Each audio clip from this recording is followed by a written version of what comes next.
ఇంకా mid day మీల్లో కానివ్వండి, సంక్షేమ హాస్టల్స్లో కానివ్వండి, ఈరోజు ఫైన్ రైస్ కూడా మన ప్రభుత్వం అమలు చేయబోతుంది.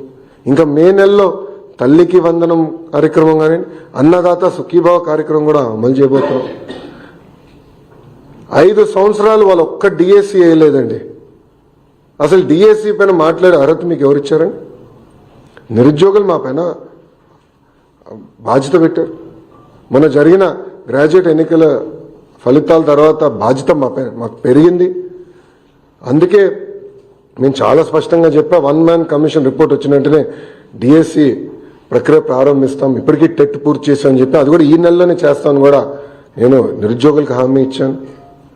సో ఇట్లా ఇచ్చిన ప్రతి హామీ మేము ఒక పద్ధతి ప్రకారం నిలబెట్టుకుంటుంది కూటమి ప్రభుత్వం.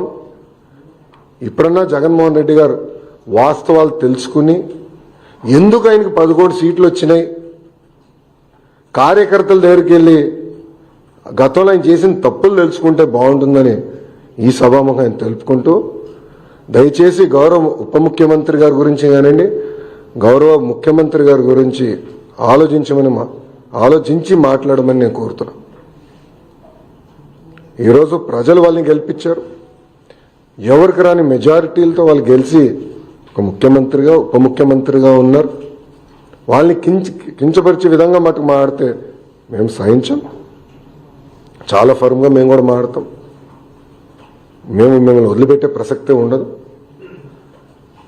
గౌరవం అనేది ఇచ్చిపుచ్చుకోవాలి తప్ప ఏదంటే అది వాగితే మటుకు ప్రభుత్వం ఇక్కడ ఏదో కూర్చుని మేము వింటామనుకుంటే చాలా పొరపాటు పడతారని ఆయన కూడా తెలియజేస్తూ, ఇప్పుడు మీడియా మిత్రులకి అయిన ప్రశ్నలు ఉంటే దానికి సమాధానం చెప్పేదానికి నేను సిద్ధంగా. నారా లోకేష్ విద్యాశాఖ మంత్రి అయిన తర్వాతే విద్యా వ్యవస్థ నాశనం అయింది అనేది జగన్మోహన్ రెడ్డి గారు హెలికాప్టర్లో తిరిగేవాడండి. ఆయన పైన హెలికాప్టర్లో తిరుగుతుంటే కింద చెట్లు నరికి